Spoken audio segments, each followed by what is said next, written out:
Ma'asyiral muslimin, sidang Jumat yang dimuliakan Allah Subhanahu wa taala. Tidak hentinya kita bersyukur atas nikmat yang Allah berikan kepada kita. Dan di antara nikmat yang terbesar dari sekian banyak yang Allah berikan kepada kita, yang harus kita selalu syukuri adalah nikmat iman dan nikmat Islam. Kemudian di hari Jumat yang mulia ini, kita juga diperintahkan, disunahkan untuk banyak-banyak berselawat kepada Nabi kita Muhammad sallallahu alaihi wasallam. Semoga Allah senantiasa mencurahkan kesejahteraan dan keselamatan kepada beliau, keluarga beliau, seluruh para sahabat dan seluruh tabi'in yang mengikutinya, dan mudah-mudahan kita juga termasuk yang diberikan kemudahan untuk istiqomah mengikuti sunnah Rasulullah SAW, menghidupkan cahaya Islam di dalam hati kita, di tengah keluarga kita, kita sebarkan di tengah masyarakat, dan menjadi manfaat untuk nusa dan bangsa kita. Khatib juga berwasiat kepada diri pribadi dan kita semuanya, marilah kita senantiasa meningkatkan ketakwaan kita kepada Allah Subhanahu wa taala, menjalankan seluruh perintah Allah dan menjauhi apa-apa yang dilarang oleh Allah Subhanahu wa taala. Ma'asyiral muslimin rahimakumullah.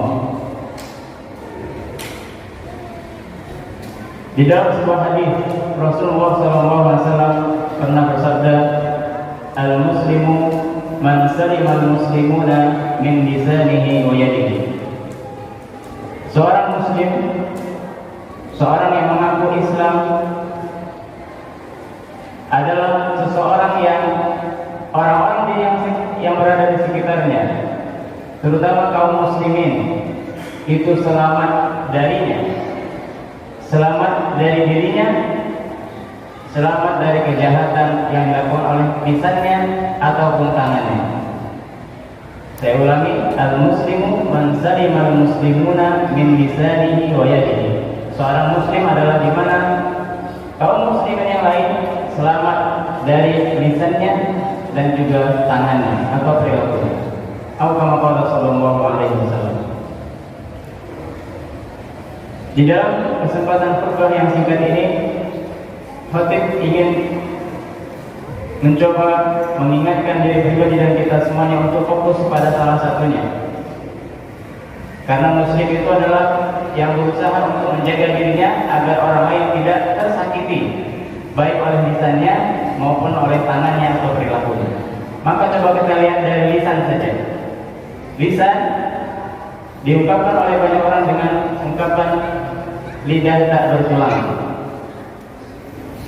Saking ingin menunjukkan betapa lincahnya lidah itu bergerak, mengeluarkan kata-kata yang keluar dari mulutnya, bahkan kadang tidak mampu dikontrol, tidak mampu direm, sehingga bisa jadi yang keluar dari mulutnya itu sesuatu yang menyakitkan, sesuatu yang menyakiti perasaan orang lain, sesuatu yang menimbulkan permusuhan, menimbulkan kerusakan, atau bahkan juga tercatat sebagai dosa di sisi Allah Subhanahu wa taala. Padahal di dalam Al-Qur'an yang Allah turunkan kepada Nabi kita Muhammad sallallahu alaihi wasallam 14 abad yang lalu sampai hari ini, dan Allah akan jaga insyaallah sampai hari kiamat, akan selalu original, akan selalu relevan kapanpun zamannya dan dimanapun tempatnya. Di dalam Al-Quran, di dalam surah Al-Hujurat ayat 11 dan ayat 12, Allah Subhanahu wa taala telah menjelaskan di antara adab-adab atau etika dalam bersosial. Sosial artinya hubungan antara manusia dengan manusia yang lainnya, baik itu dalam keluarganya, dengan anaknya, dengan ibunya, dengan istrinya, dengan tetangganya, dengan masyarakat, dan dengan publik atau orang secara umum. Semua telah diatur, dijaga agar kita bisa menjaga hubungan sosial kita tetap baik. Di antaranya di ayat 11, setelah Allah awali ayat itu dengan panggilan, ya ayyuhalladzina amanu, wahai orang-orang yang beriman, la yaskhar qaumun min qaumin, janganlah suatu kaum menjelekkan kaum yang lain, menghina, meremehkan, merendahkan. Asa an yakunu khairun minhum. Bisa jadi orang yang diejek itu, golongan yang direndahkan itu justru lebih baik daripada yang menghina. Wala nisa'un min nisa'in asa an yakunna khairan minhunna. Juga para wanita jangan merendahkan wanita yang lain, karena bisa jadi yang direndahkan, yang diremehkan, yang dihina itu lebih baik daripada yang menghina. Wala talbisu anfusakum wala tanabazu bil alqab. Dan janganlah kalian memanggil dengan panggilan yang tidak baik, mengolok-olok satu sama lain. Bisa disungguh-sungguh ba'dal iman. Betapa buruknya orang-orang yang telah beriman kemudian melakukan kefasikan. Wa malam yatub fa ulaika humul zalimun. Dan barang siapa yang tidak bertobat, maka itulah orang-orang yang zalim. Dari ayat ini kita dapat adab yang pertama di dalam bersosial kepada manusia siapapun itu, yang dekat maupun yang jauh, adalah tidak menghina, tidak merendahkan, tidak mencaci maki. Di dalam ayat yang ke-12, Allah Subhanahu wa taala kemudian mengulangi lagi dengan panggilan ya ayyuhalladzina amanu, wahai orang yang beriman, ijtanibu katsiran minadh dhann, jauhilah prasangka. Karena apa? Karena kebanyakan atau sebagian besar prasangka itu akan menjadi dosa. Tentu yang kita maksud di sini adalah prasangka buruk, suudzon. Kepada siapa? Kepada orang lain. Hindari. Inna ba'du dhani ism, karena kebanyakan atau sebagian dari prasangka itu adalah dosa. Wala tajassasu, dan janganlah kalian mencari-cari kesalahan orang lain. Wala yamtak ba'dukum ba'dha, dan janganlah kalian menggunjing, ngomongin orang lain. Dan ini diibaratkan dalam Al-Quran, dibuat sebuah perumpamaan oleh Allah Subhanahu wa taala. Ayuhibbu ahadukum an ya'kula lahma akhihi maitan fakarihtumuh. Apakah dari kalian suka memakan bangkai dari saudaranya sendiri? Fakarihtumuh, pasti kalian akan tidak menyukainya.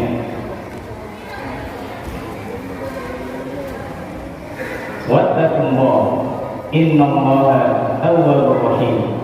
Maka bertaubatlah kepada Allah, bertakwalah kepada Allah, karena sesungguhnya Allah Maha penerima taubat dan Maha Pengampun.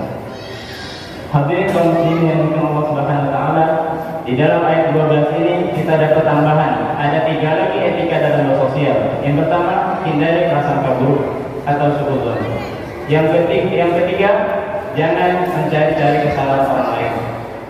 Setiap manusia pasti punya aib, punya kekurangan, tidak ada yang sempurna. Tanpa dicari-cari saja kita sering menemukan aib saudara kita, apalagi dicari-cari. Maka di dalam Quran bukan tidak boleh kita tahu aib orang lain, yang tidak boleh adalah mencari-cari aib orang lain. Wala yamtak ba'dukum ba'dha, dan ini yang terakhir dalam khutbah ini. Yang keempat etikanya adalah jangan ghibah, jangan ngomongin orang lain. Kenapa? Karena yang seperti ini sedikit manfaatnya, lebih banyak mudaratnya. Akan melahirkan apa? Bisa jadi ketika kita bicarakan orang lain, kita hadir rasa sombong. Oh, si anu begitu. Kemudian kita merasa kita lebih baik dari dirinya. Padahal kita punya aib yang lain, yang apabila kita tahu orang lain, kita juga akan malu dengan aib tersebut. Maka dari itu, apabila kita jalankan ada di dalam Al-Quran ini, hanya sepelintir saja dari surat Al-Hujurat. Karena Al-Hujurat ini disebut para ulama mencakup beberapa adab-adab dalam bersaudara, dalam bersosial. Di antaranya tadi, jangan kita merendahkan orang lain, jangan berprasangka buruk, jangan mencari-cari kesalahan atau aib orang lain, dan jangan ngomongin orang lain atau ghibah, memuji orang lain. Di dalam hadis yang lain, Rasulullah SAW pernah bersabda, "Man satara musliman, satarallahu lahu yaumal qiyamah." Atau kama qala sallallahu alaihi wasallam. Barang siapa yang menutupi aib saudaranya muslim, maka nanti di akhirat Allah juga akan menutup aibnya. Bahkan di dunia Allah tutup aibnya. Jadi bayangkan, aib itu sudah pasti ada. Dan kalau kita tahu aib saudara kita, seharusnya bukan dibuka, apalagi dicari-cari, tapi justru ditutupi. Kenapa?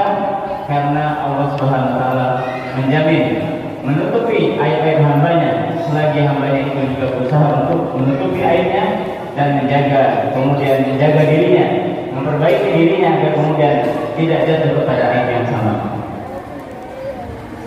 Kita tidak pernah tahu orang-orang yang kita lihat hari ini penuh dengan aib dan dosa, tapi dalam perjalanan hidupnya ketika diberikan sisa umur yang panjang oleh Allah Subhanahu wa taala, dia diberikan kesempatan bertobat, kemudian mati dalam keadaan husnul khotimah.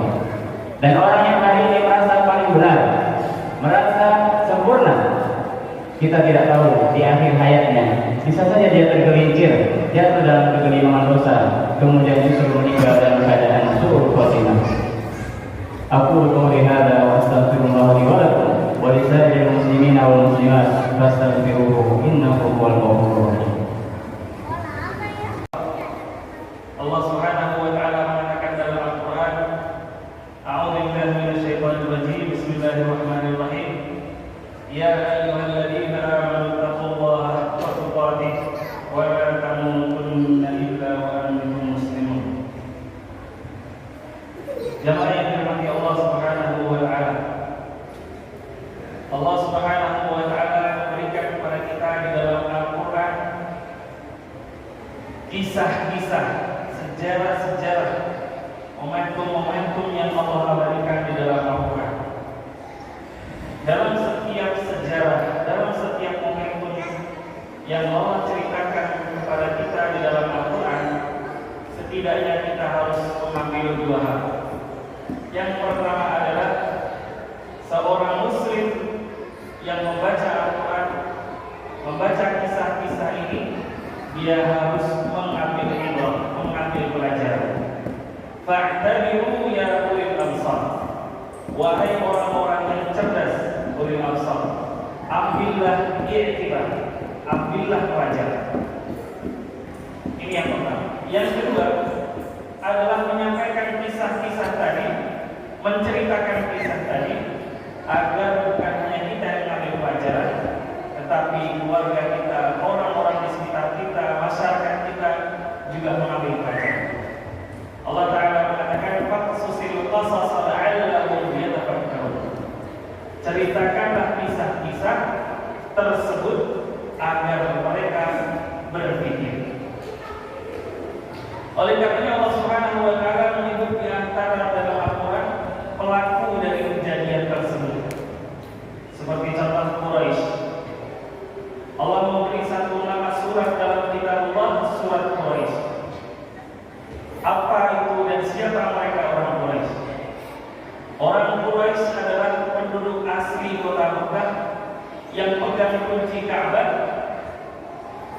yang mendiami wilayah di sekitar Masjidil Haram, yang menjaga keamanan Ka'bah.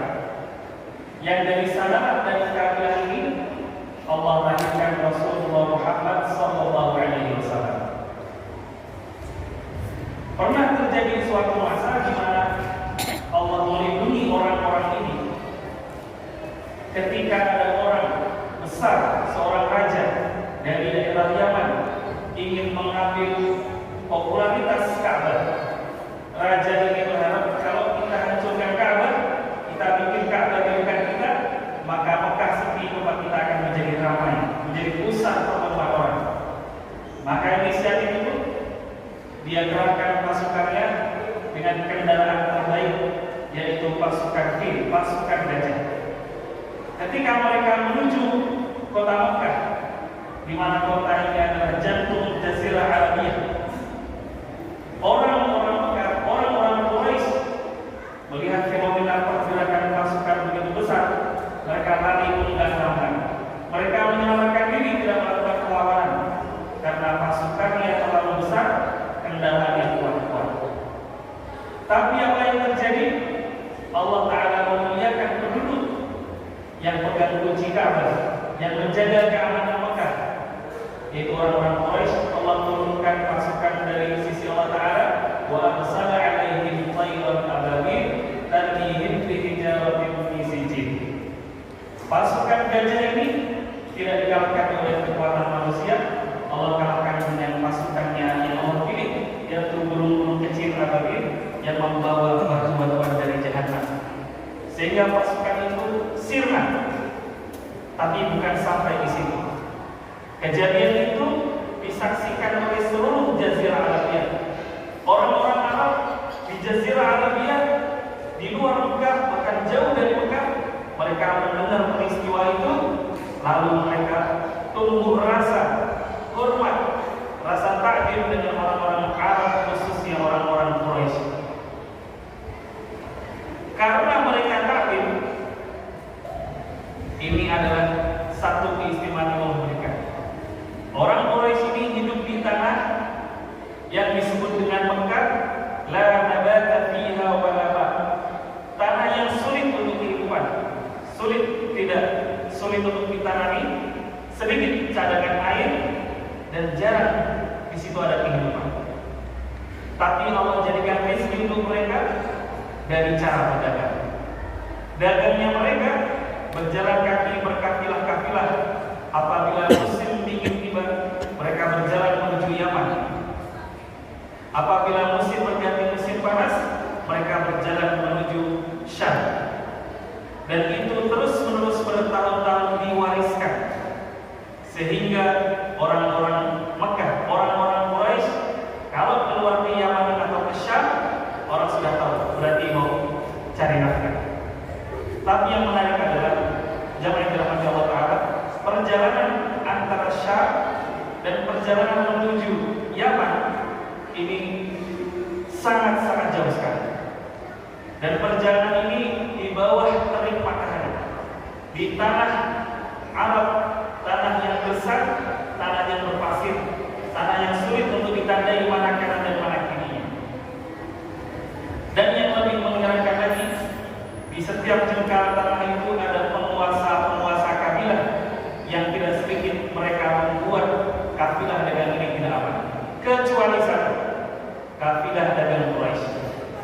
Setiap orang-orang Quraisy berdagang menuju Syam, semua daerah, semua kabilah yang dilewati, mereka tidak berani menyentuh, mengganggu, apalagi merampok kafilah dagang tersebut.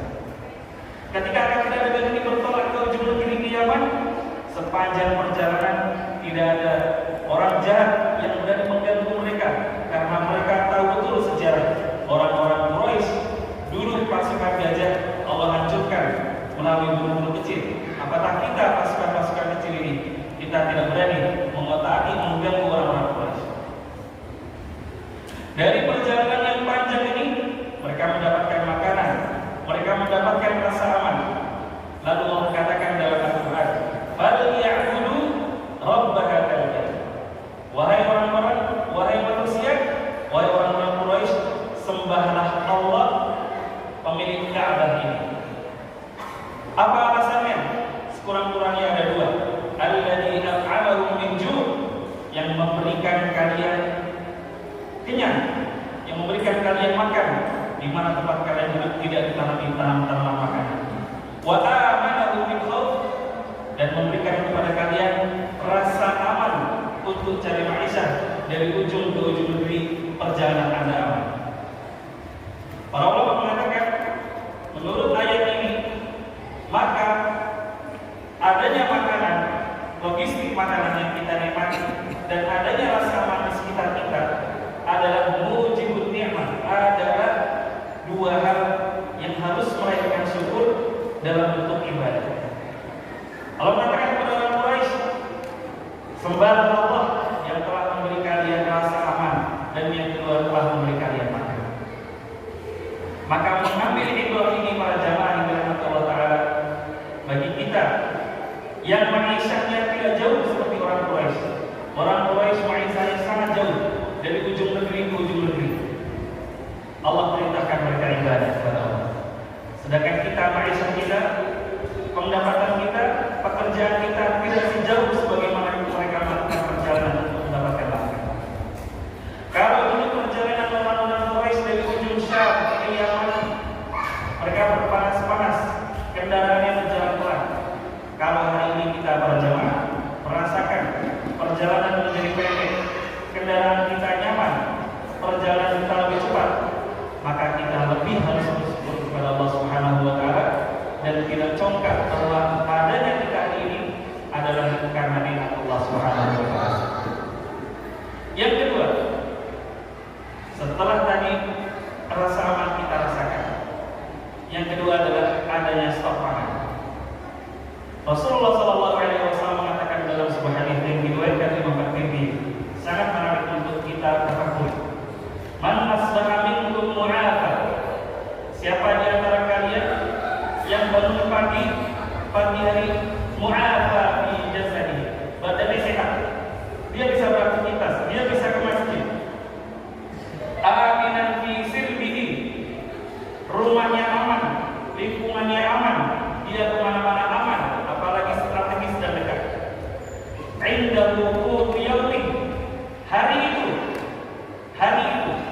dia bisa mendapatkan makanan, maka annama hizat dunia.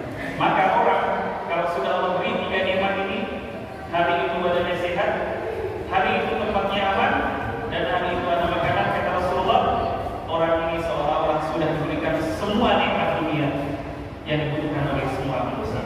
Allah Akbar. Oleh karena yang jemaah dirahmati Allah Subhanahu wa taala, hampir 3 nikmat ini kalau kita tidak bertafakur, kita merasa biasa-biasa saja. Tapi kalau kita ambil satu, seandainya Allah cabut nikmat aman, waliyadzubillah min dzalik, kita lihat bagaimana saudara-saudara kita di Gaza sedang tidak mendapatkan nikmat aman. Mereka tidur di atas rumah, rumahnya disasar roket Israel. 2, 3, 1 keluarga syahid. Keluarga yang tersisa, tetangga-tetangganya yang tahu daerahnya tidak aman, mengamankan diri ke public facilities, ke sekolah. Tak lama sekolahnya dibom. Mereka yang hidup selamat tersisa menyelamatkan diri dengan harta dan keluarganya menuju tempat yang aman. Kita menuju rumah sakit. Maka di sekitar rumah sakit banyak sekali tenda-tenda. Karena secara logika tidak mungkin rumah sakit tempat orang sakit, dan sesuai perjanjian internasional rumah sakit tidak boleh diserang dalam kondisi perang sekalipun. Ketika mereka sampai di sekitar rumah sakit, orang-orang Israel menggunakan teknik hizabah, yaitu menggempur seluruh yang ada yang bergerak di sekitar rumah sakit. Ketika yang di sekitar rumah sakit sudah mengungsi, maka giliran mereka masuk ke dalam rumah sakit, memaksa para dokter untuk keluar, sehingga rumah sakit ini tidak bisa difungsikan. Inilah para jemaah, nikmat aman ini bukan barang yang murah.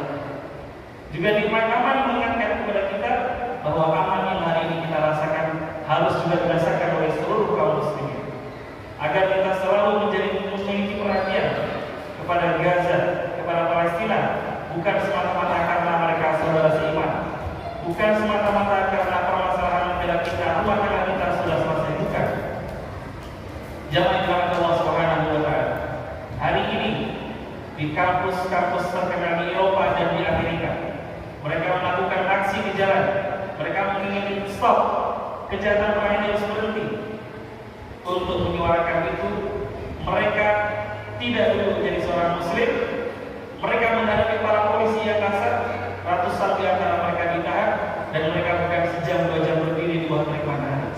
Mereka menuntut ini selesai, bahkan sekarang mereka harus membuat tenda-tenda di kampus. Mereka ngamuk pulang karena kebijakan negaranya membantu kejahatan Israel. Jamaah dirahmati Allah Subhanahu wa taala, nikmat aman ini mari kita usahakan. Mari terus kita suarakan. Mari terus kita ingatkan. Allah Subhanahu wa taala mengatakan, "Fadhkuru ala Allah." Ingat-ingatlah nikmat Allah la'allakum tuflihun, agar kalian beruntung. Jamaah dirahmati Allah Subhanahu wa taala, demikian khutbah pertama ini kami sampaikan. Barakallahu li wa lakum wa nafa'ani wa iyyakum bima fihi min al-ayati wa dzikril hakim wastaghfiruhu innahu huwal